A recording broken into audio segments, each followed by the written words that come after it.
Okay, we're starting now. Sounds good. So I have a handle that I have for you here, and each person is going to cut it like about this big. Okay, about the length of your hand. That's too much. You know what I mean? Um, Distance learner kids, you're going to actually have a thickened slab, and you're going to do the same steps to that slab, but this way, like this for these guys, it's an extruded handle, and this way it's kind of tapered at the end. If you want to soften up the edge on a slab, you can do this with a slab. You can just take a sponge and kind of soften up the edge. So this isn't very strong right now, so we're going to do what we call combing the clay. So I have a 94% dry sponge here, okay? And then all you have to do is just basically take it and make the top surface all in one direction.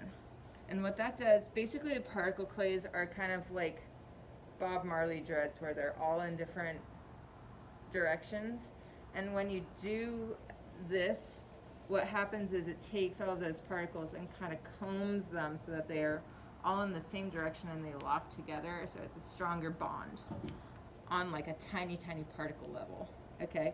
Not that you guys need to know that, but I'm a clay dork. So, like, I'm a clay dork. When you go to flip this over, you're gonna take that surface away. So you wanna kinda try and do this next step as carefully as you can. So I'm taking this and combing it this way and trying to take out like those imperfections too. So it does like a couple of tricks at the same time. And then you're gonna work on your curve, okay? So now that this is my outside, I do this once. I'm gonna show you what happens when it doesn't work. So I have to kind of predetermine what my handle shape is.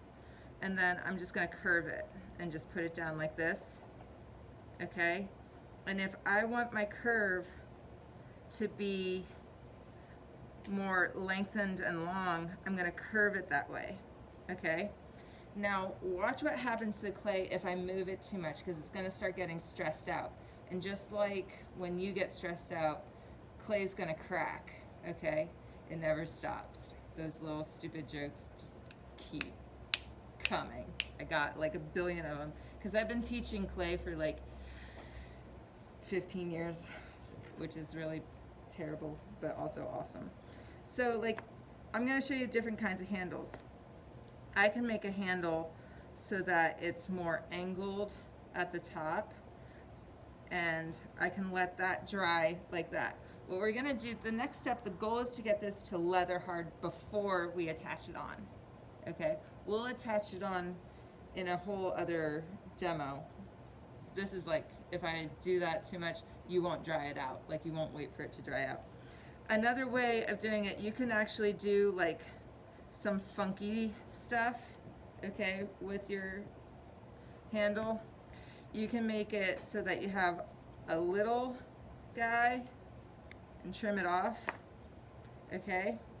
But the more that you work with this, the more you're gonna stress out that clay, okay? So the idea is to just curve it and be done, and that's it. So we can cut off the video now. I'm just gonna do this video real quick and like double time it, you know? Two birds, one stone. So I have these, right? They're leather hard. This one is a little soft. Okay, so we might want to, before we attach it on, dry it on the grill or the hair dryer a little bit more. That way it's a little stiffer and it won't flop around on you. It's easier when they're leather hard. This one, if you were to move it around, it doesn't, you know? So this is really big, right? So we're gonna chop it. And because you have a straight on this mug, you can take a straight here, and you can do it any angle you want. You know what I mean? Do you want like this like real evenish angle? Do you like that? Yeah? Okay, so we're gonna chop so that it's nice and straight and see how it goes. So already you're kind of like seeing a little bit of a difference, right? Do you like it better? Yeah. Yeah? Okay. So now that you chop it, what you're going to do is you're going to do a little dip. And what you want to do is just kind of carve it a little bit. You're hardly taking off any clay there, okay? And that way it is a curved edge here. And why do you think you do that? I don't know. Well, think about the curve that you're adding it to. Yeah. You get it, right? Yeah. So, like, you have this curve. That curve's going to fit really flush against here if you do a little dip in. And what I do just for, like, a little bit of extra push, and this is another reason why you want to dry your handle, I do a little bit of pushing against there before I attach, and that way it will be a flush seam. Do you like what you see? Do you like where it is, or do you want to put it along the seam? You want to put it along the seam? Okay. Probably, yeah. Okay. Sometimes I like to do it along the seam. I just pick the ugliest spot. Yeah. Like if it's ugly, you want to hide it. I love wearing masks. It's my favorite thing. I'm being sarcastic when I say that. I figured. Yeah, you figured. So you see how I'm holding this, right? So I usually hold it up to my chest, and I do this after I kind of push it down a little bit, because that way it won't off. But then I'm going to mark it where the attachment is, okay? And the reason why I mark it is because it's just easy that way, okay? So when I take it off, I'm going to know where to score. So this is where you don't need a demo. You know what to do next. So what do you do next? Score it, slip it, score it, slip it. So, patooey, patooey. I scored and slipped, right? So now, pretend. So now here's what I'm going to do. I'm going to take it, and the pressure is where it's at. So I want to kind of hold it so that I can easily put some pressure on it. And I really want to press into that seam. Yet another reason why you have to have a stiffer handle. You know what I mean? Yeah. So we're going to press into that seam.